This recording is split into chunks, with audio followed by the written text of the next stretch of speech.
Recently, I've been thinking a lot about the Chapter 7 map. I have a lot of positive things to say, and maybe one less than positive thing, so I thought today we might be able to discuss that. Make sure to give me all of your hot takes on the Chapter 7 map down below. What's your favorite POI? Where do you like to land? While you're down there, make sure to subscribe so you can find your way back to the channel if you have not already. And without further ado, let's go ahead and dive in. Before we get started, I did want to take some time to thank my recent channel members. For those of you that don't know, I reopened the channel membership option on this channel with updated pricing and updated perks. These are our most recent family friends who have joined the channel, so I wanted to give them a quick shout out. But with that aside, let's go ahead and talk about the map for Chapter 7. Now, like a lot of you probably, I was so excited to experience the new map, but for me it was extra special because this is my first time transitioning from one chapter to another. Like a lot of you know, I started playing Fortnite in Chapter 6, so Chapter 7 was the first time things felt completely different. I had a whole new world to explore in the game, and I could not be more excited for it. The first thing that struck me about the map itself, and the first thing I want to talk about, is how beautiful it is. Goodness gracious, this is an incredible looking island in my opinion. All of the POIs are so interesting to look at, they have a lot of good loot density, and the different regions of the map are all so distinct but still feel cohesive to the overall theme. I am almost always excited to explore no matter where I drop on this map, and I think that we need to give Epic Games their flowers for pulling that off. To me at least, while there are some areas I like more than others, there's no one particular place that clearly stands out above all the rest. Aside from beautiful locations to explore, one of my favorite things about this map is its overall size. I really enjoyed the design of the Chapter 6 island, the previous one, and it may honestly be because of nostalgia. And while I do prefer some of the different locations we had on the previous map to what we have in Chapter 7, one of the big things that stands out to me as a difference between the two is the size of the map. I remember mentioning this in some of my previous videos, but the Chapter 6 map felt a lot bigger, and often it felt too big. I would often find myself in situations where there were only like 5 players remaining, and I would be spending minutes at a time just walking around trying to find someone. This issue was exasperated, of course, by Epic's reliance on filling lobbies with bots, and I wasn't a fan of feeling like I had to drive a car everywhere because not only did it provide the most cover and keep me safe, but also because it was the most efficient way to move from point to point while looking for other players to take down. Eventually, it just kind of felt repetitive and tiresome. Here in Chapter 7 though, I feel like we never have to go too far to get into the action, and I really enjoy that. There are less vehicles and they're a little easier to take down, and moving around still feels pretty quick due to the map size and with the movement options we have available. And yeah, I just overall enjoy being able to get into more fights every match more consistently. I don't have hard statistics, but I would say my fights per minute are definitely up comparative to Chapter 6. And even though the map is overall smaller, it still feels like there's more to do on it. There are definitely interesting POIs to seek out and fight in, and with the bounty boards, it feels like you're always working towards some goal.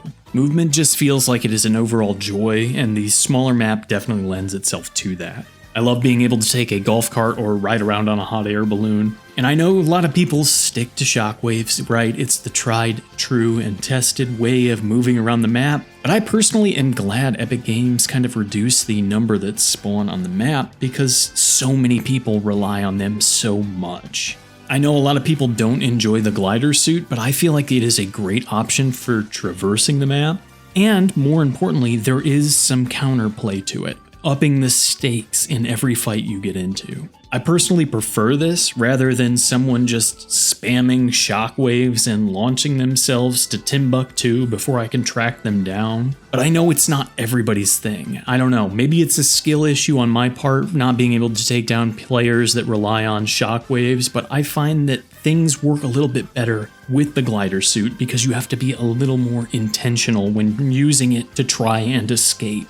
So overall, the map is beautiful. It is smaller, which makes it more fun in my opinion and more manageable to traverse, but It can't all be good things, it can't all be positives, and there's one particular feeling I have about this map that I just haven't been able to shake from the very first session I played in Chapter 7. When I first started playing in Chapter 6, all of these different POIs felt very intentional. They felt like real places that were connected on a map on the island, of course, but each of them felt very fleshed out. They felt like real locations where people could live or work. And overall, it just added to the whole fantasy of the experience. It made it feel like this was a real place, an island that you were visiting, that you were trying to save.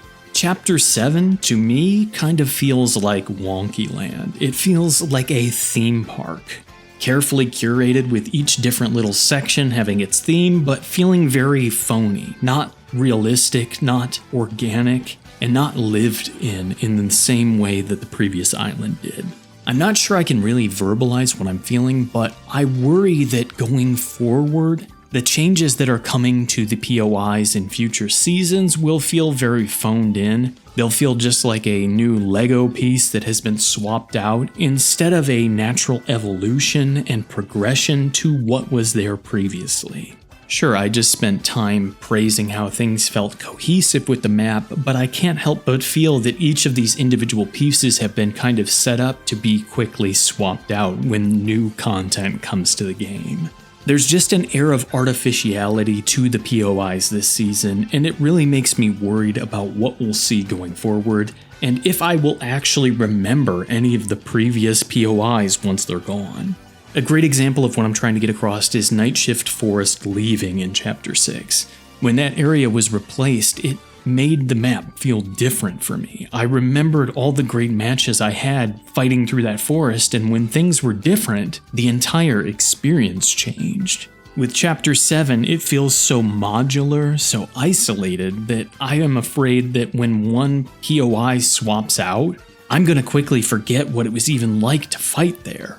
Maybe that's just me, and maybe this is just the natural progression of a live service game that changes each independent POI throughout its progression of seasons. But something about it, something that's hard for me to articulate, makes it feel that the Chapter 7 map is kind of surface level. Maybe that's the best way to say it. Like there's a thin veneer or paint of what we're supposed to experience that can and will eventually be swapped out, and I'm just personally feeling like I'm not going to miss anything when it does disappear. Sure, I'll notice if Wonky Land is no longer on the map, but will I really care that it's gone, or will I just be distracted by the new sideshow attraction that takes its place? I don't know. Maybe that's just me, but I personally find that all the different locations on the map feel less intentional. I'm not sure if I really got my thoughts across since I'm kind of freestyling this video with no script, but hopefully you at least understand where I'm coming from. And let me know in the comments below if you have any questions, or if I clarify anything, or if you feel similar to me. Do these POIs really feel like they're going to have the staying power, the legacy that previous points of interest have?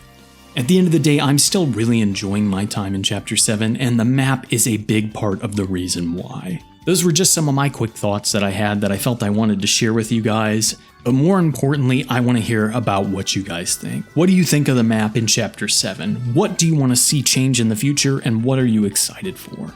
Be sure to let me know all of your thoughts and hot takes in the comments below. Make sure you like the video if you liked it, dislike it if you didn't, and hype it up if you can. As always, I'm Haunted House, and thank you so much for taking the time to hang out with me today. Make sure to eat well, stay hydrated, take care of yourself and those around you, and I'll see you in the next one, friends.